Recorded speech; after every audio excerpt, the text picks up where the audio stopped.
Hi friends, இன்னைக்கு நம்ம வீடியோல பார்க்க போறது நிறைய பேர் ஹெர்பலைஃப் நியூட்ரிஷன் ப்ராடக்ட் யூஸ் பண்ணி வெயிட் லாஸ் பண்றீங்க.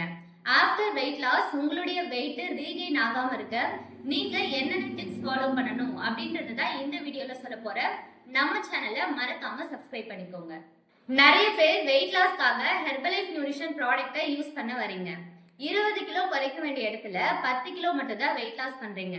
குறைச்ச அந்த 10 கிலோவே போதும் அப்படின்ட்டு வெயிட் லாஸ் ஜர்னில நீங்க என்னென்ன ஹேபிட் எல்லாம் ஃபாலோ பண்ணீங்களோ அது எல்லாத்தையுமே சடனா ஸ்டாப் பண்ணிடுறீங்க. ஆஃப்டர் வெயிட் லாஸ் உங்களுக்கு வெயிட் ரீகெயின் ஆகாம இருக்கணும் அப்படின்னா நான் சொல்ல போற இந்த விஷயத்த ஃபாலோ பண்ணுங்க. நீங்க இவ்வளோ நாள் டபுள் டைம் ஷேக் எடுத்திருப்பீங்க. டபுள் டைம் ஷேக்கை சிங்கிள் டைம் ஷேக்கா மாத்திக்கோங்க.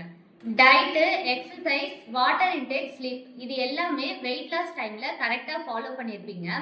வெயிட் லாஸ் பண்ணதுக்கு அப்புறமும் 3 மந்த் இதே ப்ரொசீஜரை நீங்க கரெக்டா ஃபாலோ பண்ணணும். நீங்க ஹெர்பலைஃப் நியூட்ரிஷன் ப்ராடக்ட்ஸை எப்படி யூஸ் பண்ணணும், வெயிட் ரீகெயின் ஆகாம இருக்க என்னென்ன டிப்ஸை ஃபாலோ பண்ணணும், இந்த மாதிரியான டீடைல்ஸ் உங்களுக்கு வேணும் அப்படின்னா ஸ்கிரீன்ல தெரியுற இந்த நம்பருக்கு கான்டாக்ட் பண்ணுங்க.